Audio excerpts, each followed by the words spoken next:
Hello बच्चों। आज हम संस्कृत का प्रथम पाठ सुभाषितानी पढ़ने जा रहे हैं। यह कक्षा 7 का प्रथम पाठ है, सुभाषितानी। सुभाषितानी का अर्थ जानते हो बच्चों, क्या होता है? इसका अर्थ है सुंदर वचन।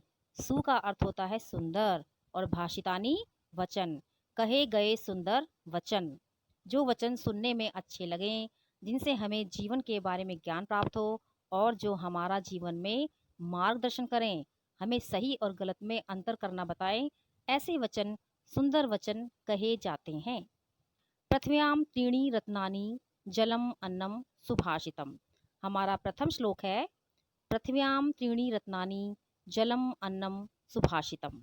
अर्थात पृथ्व्याम पृथ्वी पर, त्रीणि तीन, रत्नानि रत्न हैं। पृथ्वी पर 3 रत्न हैं। केवल कौन कौन से?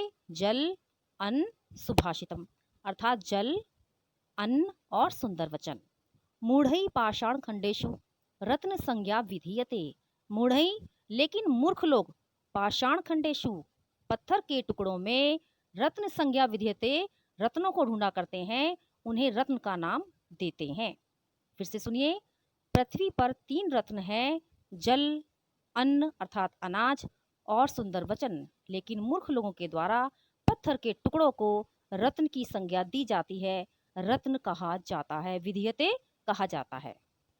दूसरा श्लोक है, सत्येन धार्यते पृथ्वी सत्येन तपते रविहि। सत्येन सत्य से, सच से। बच्चों, हमें जीवन में हमेशा सत्य बोलना चाहिए, क्योंकि सत्य बोलने वाला अपने आप में एक तपस्वी होता है। तो इसी की महिमा इसमें बताई गई है कि सत्येन धार्यते पृथ्वी, यदि पृथ्वी किसी पर टिकी हुई है तो उसका आधार है सत्य। सत्येन तपते रविहि, और यदि सूर्य हमें प्रकाश दे रहा है, चमक रहा है, तो उसका आधार है सत्य। सत्येन वाति वायुश्च, और सत्य के द्वारा ही वायु हवा बह रही है। सर्वम सत्ये प्रतिष्ठितम, सब कुछ सत्य में ही छिपा हुआ है, प्रतिष्ठित है। फिर से सुनिए, दूसरे श्लोक में सत्य की महिमा के बारे में बतलाया गया है। कहा गया है सत्येन धार्यते पृथ्वी, की पृथ्वी को सत्य के द्वारा ही धारण किया गया है। सत्येन तपते रवि, और सूर्य भी, रवि का मतलब है सूर्य, सूर्य भी सत्य के द्वारा ही प्रकाशित होता है। सत्येन वाति वायुश्चय, और वायु भी सत्य का आधार लेकर ही बहती है। सर्वम सत्य प्रतिष्ठितम, सब कुछ सत्य में ही प्रतिष्ठित है। श्लोक नंबर 3, इस श्लोक में दान के बारे में, तपस्या के बारे में और ज्ञान के बारे में बतलाया गया है कि दाने तपसी शौर्ये च विज्ञाने विनयनये। दाने दान में, तपसी तपस्या में, शौर्य वीरता में, च विज्ञाने और विज्ञान में, विनय विनय में, और नए और आविष्कारों में। अर्थात दान में, तपस्या में, वीरता में, विज्ञान में, विनम्रता में और नए नए आविष्कारों में विस्मयो न ही कर्तव्यो, हमें आश्चर्य नहीं करना चाहिए। बहुरत्ना वसुंधरा, क्योंकि पृथ्वी बहुत से रत्नों को धारण करने वाली है।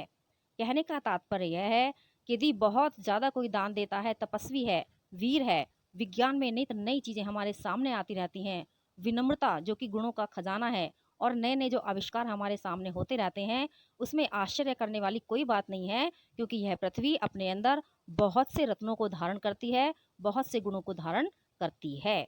वसुंधरा का मतलब है बहुत से गुणों को धारण करने वाली पृथ्वी। वसुंधरा यहाँ पर पृथ्वी को कहा गया है, और बहुरत्ना बहुत से रत्नों को धारण करने वाली।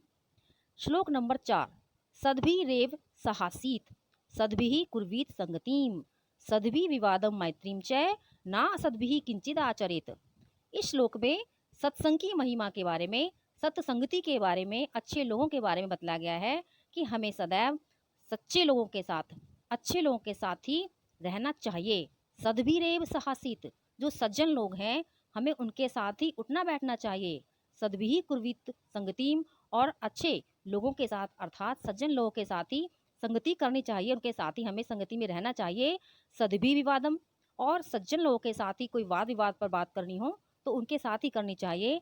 मैत्रीम च, और यदि मित्रता करना चाहते हो तो भी आपको सज्जन लोगों के साथ ही, अच्छे लोगों के साथ ही मित्रता करनी चाहिए।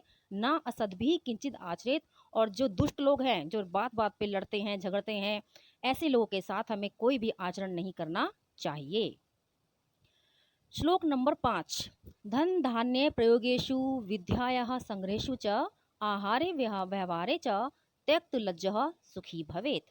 इस श्लोक में बताया गया है कि विद्या, आहार, व्यवहार, इन सब के बारे में और धन धान्य के प्रयोग में हमें लज्जित नहीं होना चाहिए। इनका सुखी पूर्वक हमें इनको धारण करना चाहिए। तो सुनने का मतलब है, कहने का तात्पर्य है कि धन धान्य प्रयोगेषु, धन और धान्य अनाज के प्रयोग में, विद्या संग्रहेषु च, विद्या के संग्रह में अर्थात विद्या ग्रहण करने में, आहारे भोजन करने में, व्यवहारे वार्तालाप करने में, तयक्त लज्जह हमें शर्माना नहीं चाहिए, हमें शर्म ना करते हुए अपने कार्य करने चाहिए, वही व्यक्ति सुखी रहता है। यदि हम पढ़ने लिखने में शर्माएंगे, मैडम से कुछ पूछेंगे नहीं, खाने पीने में संकोच करेंगे, तो हमारा काम नहीं होगा और हमें कुछ नहीं आएगा। इसलिए हमें पढ़ने में सबसे आगे आना चाहिए। आहार व्यवहार में, खाने में, घूमने फिरने में, व्यवहार में हमें कभी भी शर्माना नहीं चाहिए। अगला श्लोक है, क्षमावशी कृति लोके क्षमया किम न साध्यते, शांति खड्गः करे यस्य किम करिष्यति दुर्जनः। इस श्लोक में क्षमा, दूसरों को क्षमा करने की, माफ करने की महिमा के बारे में बतलाया गया है। कहा गया है, क्षमावशी कृति लोके, यह संसार क्षमावशी, क्षमा के वश में है, लोके संसार, क्षमया किम ना साध्यते, और क्षमा के द्वारा क्या नहीं हो सकता। क्षमा के द्वारा सब कुछ हो सकता है। शांति खड्ग, शांति रूपी खड्ग का मतलब है तलवार, शांति रूपी तलवार करे यस्य, करे का मतलब है हाथ, हाथ में, यस्य जिसके, जिसके हाथ में शांति रूपी तलवार है, किम करिष्यति दुर्जनः, ऐसे व्यक्ति का दुष्ट लोग कुछ नहीं कर सकते, कुछ नहीं बिगाड़ सकते।